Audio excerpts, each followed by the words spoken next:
Hey, what's up? Welcome back to the channel. My name's Justin Greenewalt. Today I have a bit of a rant. I want to talk about why the average YouTuber, in my opinion, does not need a personal website. You've seen it a million times. You're watching a video, you get to the ad part of the video, and it's a pitch for Squarespace. You need to create a personal website if you have a YouTube channel because... And then there's vague hand waving about you need to build your brand, be taken seriously, own the URL, you need to sell merch, you need to sell digital products, you need to get people's email addresses. There's a whole list of reasons, which I have written up and I want to break them down. There are some legit reasons to have a website if you are a YouTuber, and I'll just say it right up front. If you have some sort of digital product you want to sell for whatever, 20 bucks, 100 bucks, you have LUTs you're trying to sell, you have some sort of product, yeah, go create a website. And even if you have physical products, you make birdhouses because you have a YouTube channel about building birdhouses, yeah, go create a website. You have a product, you need to have a place to sell it at. But if you're like the average YouTuber that doesn't really have a product, you're just making videos because you like to make videos, and AdSense and Amazon affiliate revenue and Patreon money is nice to have, yes, then you are the person that does not need to make a Squarespace website. I'm going to try to build my case here in this little rant video. Let's break down the reasons, shall we? Reason number one that the gurus will tell you to create a personal website if you have a YouTube channel is that you need to own your own little corner of the internet that is yours, that no one can kick you off of, that you have access to your customers, and there's no middleman. There's no Facebook or YouTube or algorithms or anything like that. You need to own a corner of the internet. It sounds kind of compelling, doesn't it? But the problem is, yes, I own the traffic that I have on 65drums.com. But let's take a look at the actual numbers. In any given month on my actual website, I get 1,000 to 2,000 views in the average month. On YouTube, over the last 30 days or so, I've gotten over 300,000 views.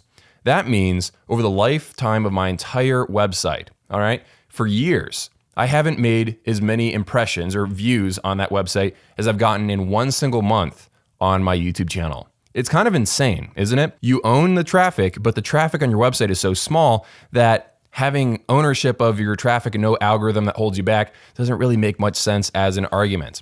Now, this could change if you actually have it as a blog. If you're adding content and people want to visit your website every week to read all your articles and stuff, then yeah, sure, you'll own the traffic. But unless you're always creating content for the website, then it doesn't matter, okay? It doesn't matter. There's no reason for them to be there. They'll be there because they're a super fan, they want to check out what your website is like, or there's some sort of brand manager that wants to get your email address. But other than that, unless you have a product to sell, or if you're a blog, there's no reason for people to visit your website. Therefore, you're owning traffic that is really, really tiny. Okay, so reason number two they say that you need to have a website is that you are a guest on Facebook and YouTube and Twitch and Instagram and TikTok and everywhere. You're just a guest there. You're a contractor. You could be banned at any time. And once you're banned from those websites, there go all your viewers, there goes all of your revenue that you were generating from that platform. And is this true? Technically, it's true.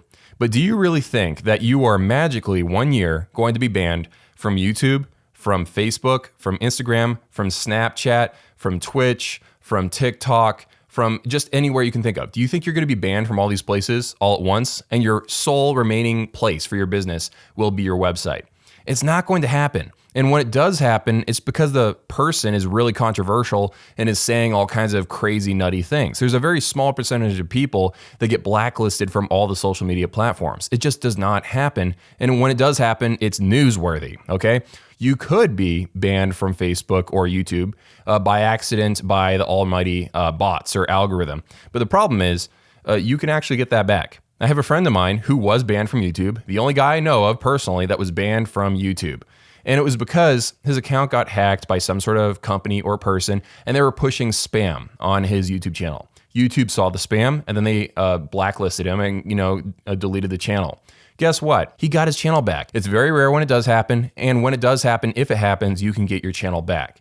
And your website isn't going to magically fix all your woes unless you've actually built the website to be some sort of money-making monstrosity of a machine, which is harder than you actually think. The next reason they say that you need to have a website is that you need to get the email addresses of all of your fans because you need that direct communication. It's like getting someone's phone number. You need to be able to call them up and say, hey, go buy my $50 product. Now, this is useful to some people. If you do have some sort of product that you sell on your website, getting an email address is really important. But technically, if you don't have a product to sell on your website, then getting people's email addresses isn't really going to be worth that much. It's just like some sort of emergency thing if in case you do get banned everywhere and you need to contact your members and tell them, hey, I am now on this channel or on this website, then yeah, it's helpful to get that sort of direct line to your customers. But unless you have a product or unless something bad happens, you're not going to use those email addresses. I'm speaking from experience. I have an Excel spreadsheet full of email addresses because I set up a newsletter on my website. And a bunch of people signed up to the newsletter, and I never wrote the newsletter because I have no product to sell and I have nothing really interesting to say on the month-to-month basis. Well, I guess I could write articles and just email them to people, but I don't want to. I started YouTube because I wanted to make videos. I didn't sign up to YouTube to start, creating blogs that I can email to people. So yeah, I guess I could technically email people links to my YouTube videos, but they're going to be on YouTube anyway. They'll see my videos if they're subscribed and have notifications on. It's one of those things where, yeah, it sounds nice, but unless you have a specific need for the email addresses, they're just going to sit there on an Excel spreadsheet. Also, you don't even need to have a website to get people's email addresses. You can go to any number of website services out there, email services, that will set up a whole email funnel for you. No website required. They'll give you a little link, and then you post that link underneath your videos on your Facebook posts, and people will click the link, bypassing any need for your website, and you'll use these email services to get a whole thing going. So again, you don't need a website to get people's email addresses, even if you wanted them. The next thing is that they say you can sell merch on your website. You can sell hoodies and coffee mugs and t-shirts and whatever with your brand logo on it. And technically, that's a cool idea. But what I've realized is that I can just sell my merch right underneath my YouTube video. YouTube has integrated, I think, Spreadshirt right into the YouTube page now. So people will see my shirts right underneath my YouTube videos. And those are the people most likely to buy it.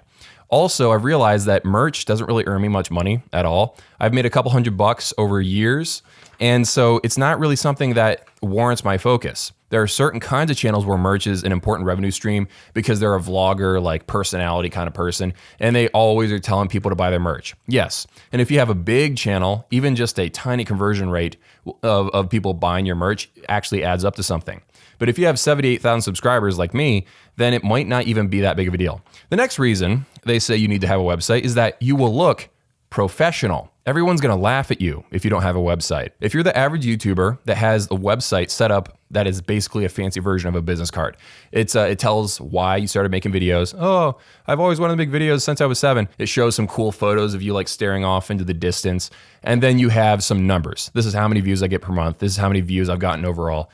That's just basically a LinkedIn bio that you've made into a website. The problem is if you have 5,000 subscribers, like the majority of people out there, they don't have that many subscribers, maybe 5, 10, 30,000 subscribers. The numbers don't back you up. So you could have a website as good as Apple, but if you don't have the numbers that say, I'm making this many views a month, like a legitimate number of views that will get a brand manager to look seriously at you, unless you have the numbers to back it up, no matter how cool your website is, it's not going to sway their opinion on you.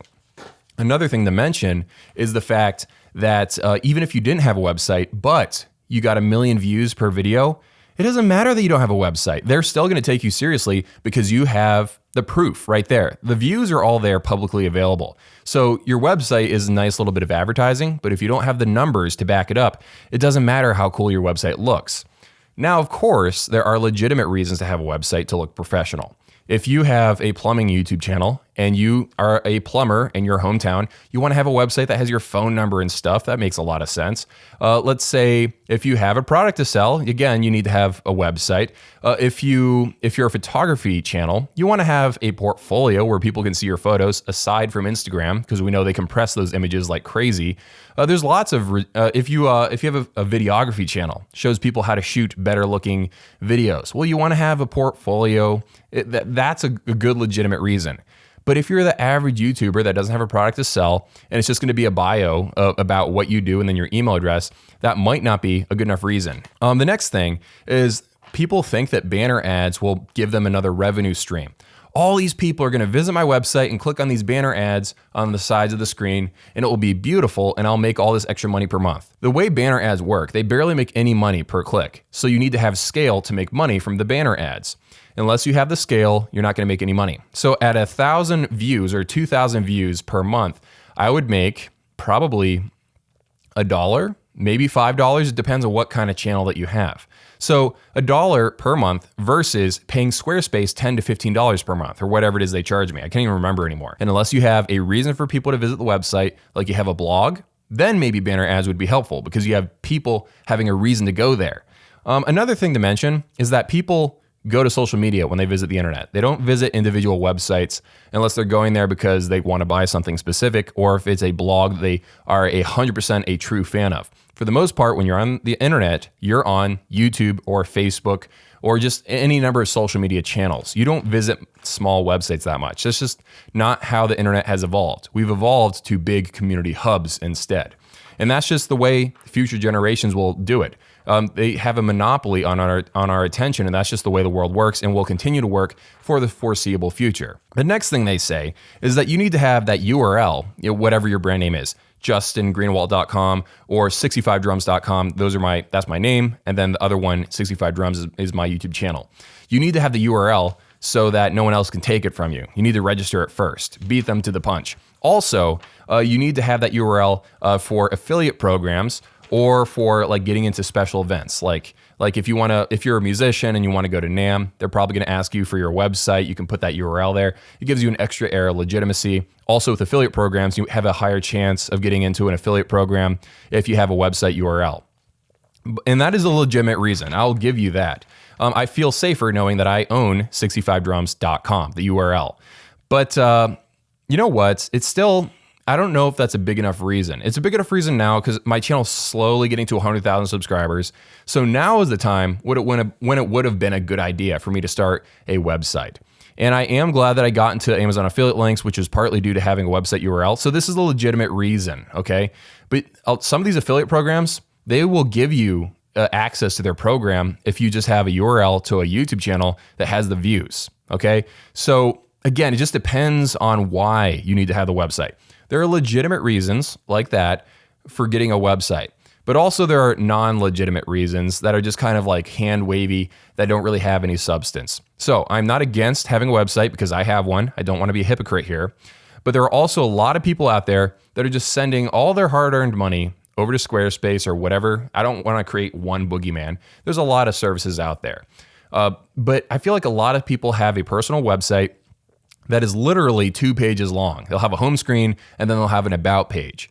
And there's no reason for them to have it. And there are other ways for brands to get access to your email address. Like you can have your email address underneath each video in the description of the video. You can have your email address on the about page of your YouTube channel, the about page of your Facebook. There's all kinds of ways for brands to access you if they want to get access to you, okay? There's no shortage of ways to contact you. I know because I get so many emails and messages and I'm not even a big channel. Okay, so at the end of the day, know this. Everybody on earth is telling you that you need to have a website.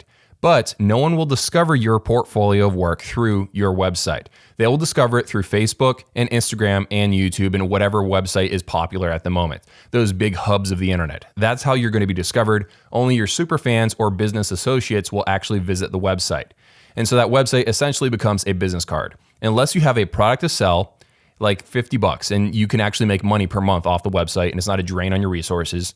Or if you have a portfolio of work, like you're a photographer and you need to have a place to showcase your cool photographs, then that's another legitimate reason. Or if you need to have a website so you can get into certain affiliate programs or industry events that you need to have a website to back you up on, those are all legitimate reasons. However, if you're just a guy that does woodworking videos and you don't really have a real product to sell, or if you are a vlogger or something, I review drum sets and I still don't know if I 100% need a website. There's a lot of people out there spending $10 to $15 a month on Squarespace and it's not actually giving them legitimate value because they don't have a plan for the website. It's just there because they were told that they needed to have one for reasons. Unless you have a specific reason, I don't really recommend creating a website.